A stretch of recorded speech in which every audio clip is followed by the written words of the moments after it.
This is The Changed Physician, episode 124.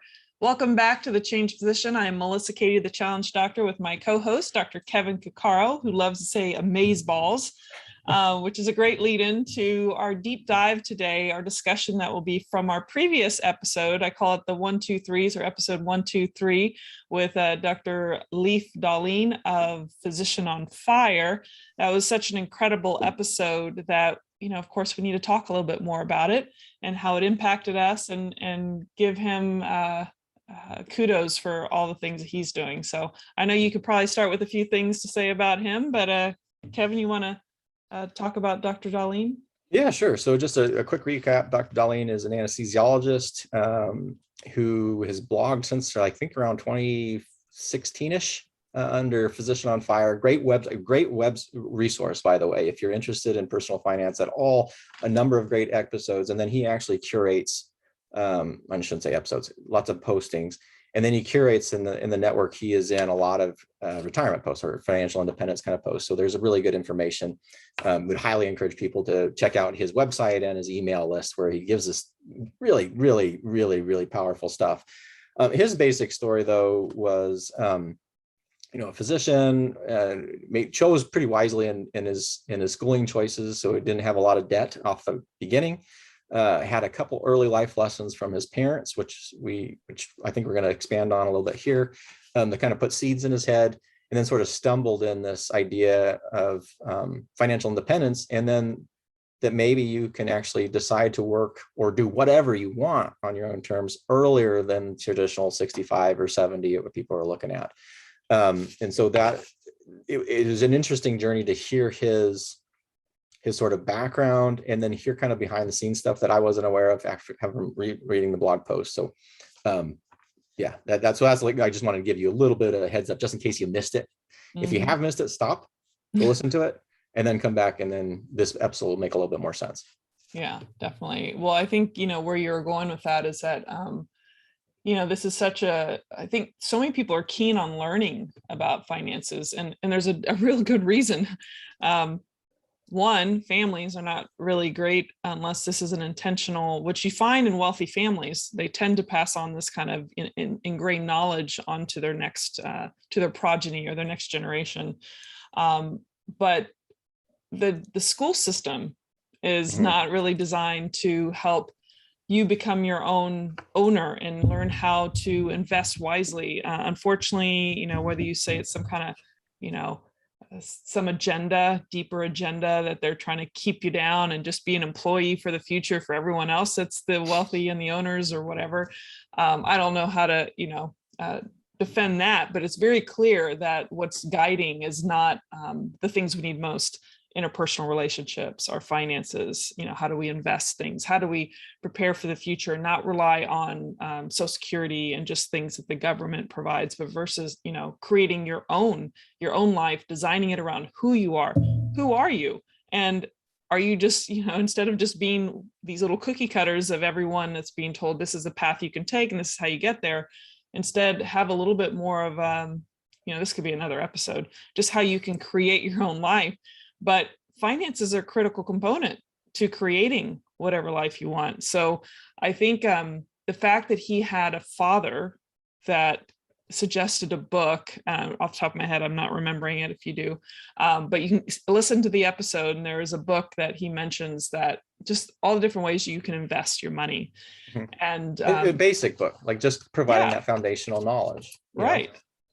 Just even, it's kind of like, a lot of people that have a very sheltered life, they don't even know what's possible because they've just never been exposed. And if you can just get a broad book that's the basics, you've not only just planted a seed, you've actually opened these windows into areas that you never would have even envisioned. And so you just never know how that little window that opened up for you, there might be a timing thing later that it creates the perfect opportunity, and you're open to it because you've already been exposed to the idea and that it's a reasonable alternative, or option.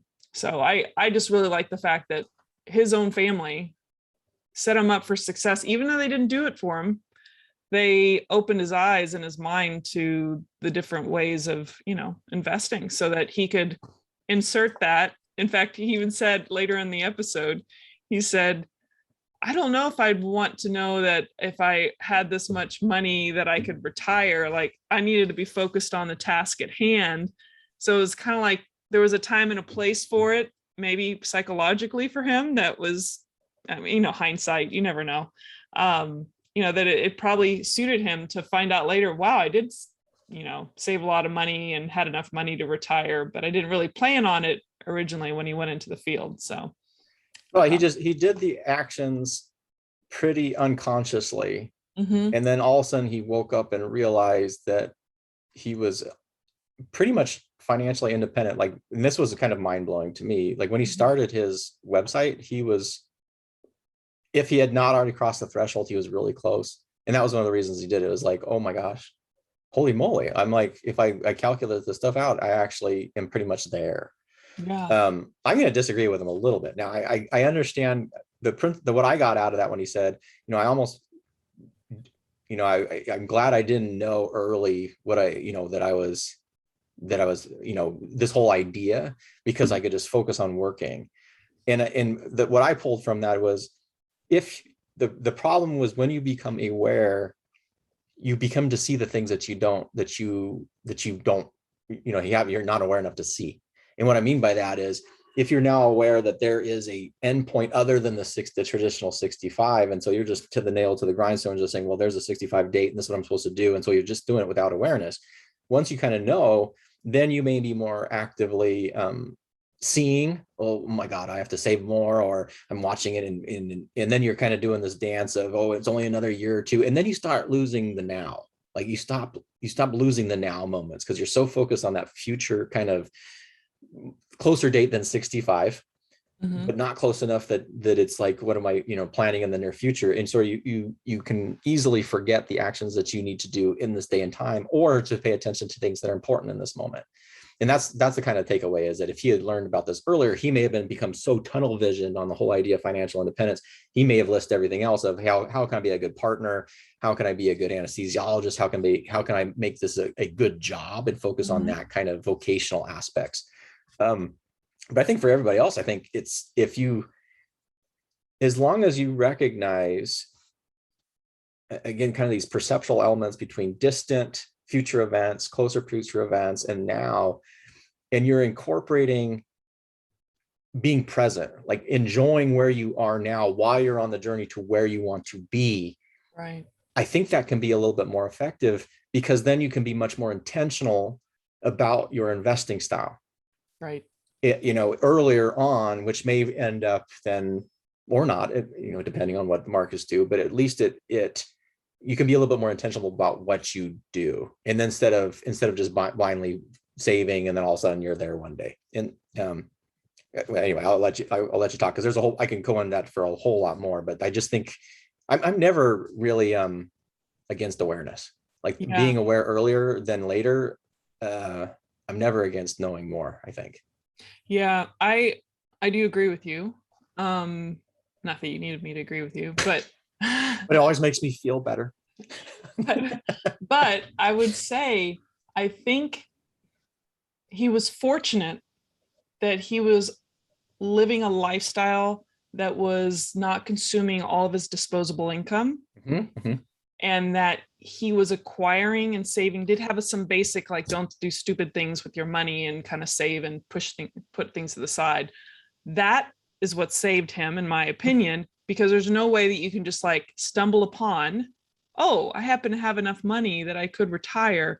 If you weren't being intentional, you have to have that extra additional stash. There's just no other way around it. So yes, the awareness, I think most people need, because most people tend to increase their spending as they make more money, and it puts them in a bind. It just amazes me how we can dismiss, what is it? 19,500 is the max you can contribute to a 401k as this past year, whatever. If you're not doing that every year and you're spending it on frivolous things, you don't even realize, even if those things acquire a little bit of, value over time, the compounding effect in the stock market, just as an example, you can't even, and if you're doing it long term, you're not close to retirement or whatever, but people they don't recognize like how much that time is going to work for them. And they've just wasted away money that was, I don't want to say waste, but they didn't put enough value in that, investing that money or some of that money versus just spending it. So anyway, I think the awareness early on, it's critical because most of our society is completely oblivious. I would say the average American, it doesn't have this financial education, so they don't get it. They don't realize what they're missing out on. And so they're working and slaving away till their last day. Not that you can't work your whole life, but I'm just saying feeling like you have to. Yeah. Till the very end. And then being scared when Social Security, whatever that is, like having to live on that, like, no, and wondering whether or not it's going to be, it is, it's supposed to be a supplement, but, right. And that's an important point because in this, man, there's so much we could talk about, but the difference for him and the advantage that he had, and the advantage I think that gets forgotten a lot in this particular country is the impact of the environment that you grew up in. He grew up as the son of a dentist who was the son of a dentist. So there was and he freely admits that they didn't know everything that he knows now. I mean, he's definitely expanded his education, but what he learned was in an environment where you have an income, you don't spend it all. And they taught him the power of being frugal. And he also talked about growing up in a smaller town where maybe if you were the upper middle class, you don't flaunt it. Like that's not something, I don't know what the car was, probably a Corvette or still a Ferrari 30 years ago. You don't just buy it because unless you're a total jerk. I mean, there's people who do that and they're usually poor when they're done. But so he came from a background where that frugality was important. And so he modeled that. And like you said, most families in America, I shouldn't say most, many families in America come from environments that we cannot comprehend because we don't live in those environments. And then instead we judge when we say they're lazy, they're no good, they're whatever, when the fact of the matter is they simply don't know. And you say, well, they should know. Like there are people, well, they should just know you're supposed to save your money for a dark rainy day and blah, blah, blah. Well, I'm positive I can pull anybody out of the audience, pick some random topic that they're not going to have any awareness because they don't even know to look, because they don't even know where it's important to them, like particularly health, because we have specific knowledge in health. They won't be able to identify those.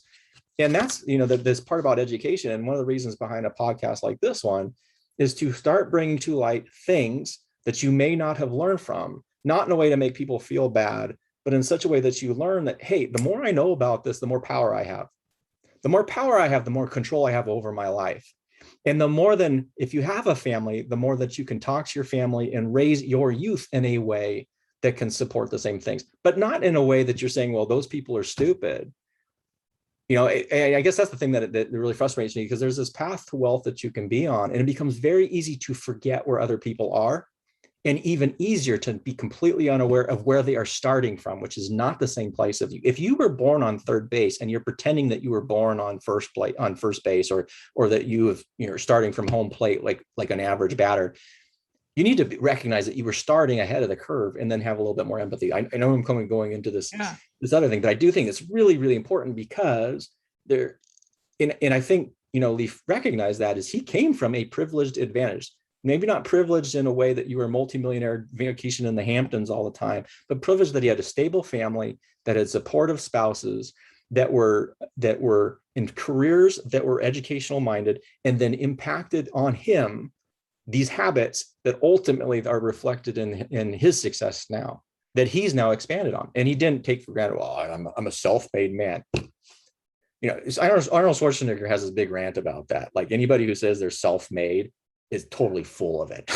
And anyway, that's my little spiel and on that particular section. So yeah, well, that's like ignoring the fact that people around you are influencing you subconsciously. You don't even realize what you're being exposed to unless you're in a desert of ideas. Like, you're by yourself on this earth with nothing else.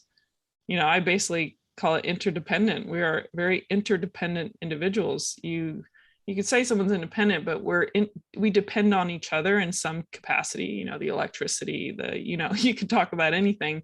You can't you can survive on your own. There's a few people that could, but you know, in this day and age, in this civilization, in order to learn how to navigate and to be a successful person in this current society today, you've got to be learning from people around you. And if you have a very isolated understanding or a situation amongst all the stuff you have to learn to be successful or survive in life, yeah, if you're isolated, you're not gonna, like you said, not gonna be ahead of the curve. You're not gonna be privileged. You're going to be behind, and other people are going to be winning, and you might be bitter, thinking, you know, they're just, you know, they're just rich and they didn't learn anything from this. They were just handed everything. No, there's actually a lot of responsibility of learning things in order to get yourself ahead. You can't just sit on your laurels and think that, you know, the world owes me this. You know, it takes some intentional effort and awareness, like you said. So coming all the way back around to awareness. Just to dive into another part, like, you know, the rest of it, the conversation is, he gives a few like top 3 kind of investments in the stock if people want to play with that and don't want to spend a lot of time following the ups and downs of everything and just play the long game. Any comments and I think about that's that? Yeah, totally, because I think that's the most important thing that I see over and over again, even now, is people think that they're gonna be able to outplay Smarter the stock than market. Yeah, and it just absolutely blows my mind. And even you look at somebody like Bill Buffett and his wealth didn't come just from investing. His wealth predominantly came because he had a business, and that business, the fee structure greatly extrapolated his wealth from it. You know, so anybody who thinks that they're playing the market and they're gonna, you know, pick the GameStop, and there's always somebody, you know, oh, I picked the GameStop, and maybe you're spending 25 hours a day doing that. yeah. And maybe you're up at 5 a.m. with the markets, and then maybe you're going to bed at 11 after doing, and if you're good for you, that's also an extremely aggressive, hard lifestyle that is fraught with risks. Yeah. Because you simply don't have all the data points you need to understand when things are going to go up or down. So yeah, he, you know, talked about index funds. You know, the other thing though, he said, and I like simple things and I like threes, was the focus on 3 things. You know, focusing on saving, number 1, focusing number 2 on spending, because what you spend then impacts what you're saving. And then the last thing is investing. So making sure what you save then is actually working for you rather than sitting underneath your mattress. And I think if you think in those terms and you think of them in that order, actually makes a lot of sense. You're a new resident starting out. What do you need to do? You need to save so that you have an emergency fund, so that you have more than the, you know, $400 if something bad comes up. And then once you get some set amount where you have that emergency fund covered, the next thing that you do is, or concurrently with that, is you can look at your spending. And wherever you are in your vocational journey, you can always look at that spending. Now, there are certain times and places where it becomes much more difficult to do, but that, if you're focusing on what you spend, you have control over that, you know. And then ultimately, once you have those 2 slots down, once I start accruing this money, or once I'm starting to do this on a daily or monthly or yearly habitual fashion, where do I put that money so that actually works for me? Yeah, no, totally agree. Now you just got me thinking of various things, me personally. As you're talking, I'm like, okay, I'm going on tangents here, but there was so much that was thought-provoking from what he had said. And yeah, and you know, it's funny that all 3 of us were anesthesiologists from our initial training. It's weird. Yeah, and you even talked about some people do podcasts or blogs and be anesthesiologists, but I think it's an interesting point to that, is that if we have a little extra time, or, you know, we don't take our work home with us usually, except for like the experiences, the emotional challenges of dealing with some difficult situations medically, but we're not the primary care physicians that are always coming home with maybe our charts. You know, it's like you provide a service, like you said, we're a highly paid blue collar worker. If you're doing traditional anesthesia, I'm not talking about pain and stuff, but yeah, there's in essence, we have other interests, and we might be passionate about something else. And he took his passion into, you know, sharing this financial type of information and putting into a blog. And like, you know, with this pandemic recently and everything going on, like it's a perfect venue to, share your thoughts and expertise and give resources. And I think he's done an amazing job and I'm excited to dive even deeper. You've been watching him a little longer than me, but I'm excited to go in and learn more. I was just reading about the backdoor Roth. A lot of physicians think they can't put money in a Roth, but there's a backdoor way of doing it, which the beauty of that is you can take that out tax-free.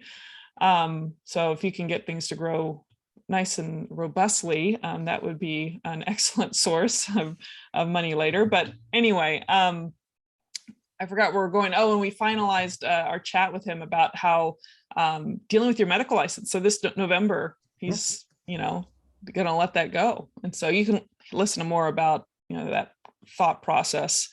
I did have something on that. I forgot to say it in the episode. Yeah. Because I don't remember how that occurred, but there wasn't a place to interject. But this is something I would recommend for physicians, no matter what. So there's a difference between board certification and medical licensure, right? We all know that. And board certification and that's a whole nother topic. We should get actually maybe the National Board of Physicians and Surgeons, some of them on board, talking about the MOCA battle and the crap that's associated with that we as physicians have to undergo. But your medical license is a tool. And so and probably because what I do is predominantly non-clinical other than some educational stuff.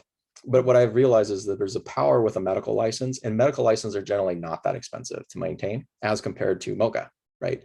So I would say, unless you're absolutely positively sure, you don't need 12 medical licenses, but at least keep one of them active. You're doing CME. CME is not that hard, and it's not that expensive if you choose it rightly. And then there's a lot of vocational pursuits or consulting opportunities or other things that all they require is you to have a state license. And then you don't want to practice anesthesia. If you haven't been in the OR, I haven't been in the OR 12, 13 years. You don't want me in the OR, right? I don't have the muscle memory anymore, but I still have a physician brain. So if you have that license, there are things that you can do, and that knowledge that a lot of times we as physicians forget and we think isn't important is very valuable. We talk about undervaluing physicians all the time, but the knowledge that we have just in health, physiology, healthcare systems, and how healthcare delivery is, that we just think everybody knows, and actually not very few actually know. I would recommend just keeping your medical license until I'm not even sure when you decide to completely get rid of it. Maybe you move overseas and you can't use it at all, but medical license is not that expensive to keep. No. A couple $100, 100. I don't even remember what it is. I think mine's up this year, but mine is I think 700 something for every 2 years. Oh, yours is expensive. So it's like 350 maybe per year. And you do CME. I think it's less than $500 a year if you're gonna pay for CME and keep your license. Okay. Depends what state. Oh, do you have a D? Is that your DEA? I think it includes a DEA in there. Yeah. Okay, because that makes it, because that DEA is expensive as a license. So and you don't need to. I don't think you need to maintain that. Other people are worried, but if you have a medical license, because a lot of the things that becomes a cutoff of, we're looking for a licensed physician. Well, you have a medical license, you're a licensed physician. You may not be board certified anymore, and as long as you're not, trying to do insurance billing and all that rigmarole. Or you join National Board of Physicians and Surgeons and join that path of trying to get that to be greater recognized, which I'm proud to say Oregon in many shapes and forms is doing. So you can do that. And that's not nearly as crazy expensive as all the other MOCA stuff. Yeah, unfortunately, I'm part of all that process just because path of least resistance for me right now. But at some point, who knows, in the next 10 years, there might be a shift for me. But well, any other thoughts from that episode 123 with Physician on Fire? Not a whole lot other than listen to the episode, recognize that your environment is going to impact your money-making decisions. Being aware of small actions that you do early on is key. Start that path to saving. The best way to save is to watch your spending. Once you start doing that and you start paying yourself first, then investing, and that doesn't have to be complex because you go into the index funds. And if you need more than that, I'd say go to Leif site, Physician on Fire, or hopefully some future episodes from us, and or contact us at the community at thechangedphysician.com. We can talk about that more. But those would be my endpoints and takeaways for the episode 123 with Dr. Leif Dahleen, the physician. I always want to call him Leif Erikson. It just kills me. But the Physician on Fire. He's definitely not Leif Erikson. He is Dahleen. Well, with those ABCs of episode 123, why don't you take us out? All right, Dave. Well, thanks for joining us for this, hopefully another Amazeballs episode. It's always Amazeballs for me to talk to my friend and colleague, Melissa Katie. Until next time, you guys stay well. If you're interested, join the community at thechangedphysician.com, whether you are a physician or a physician ally, and we will see you soon. Take care.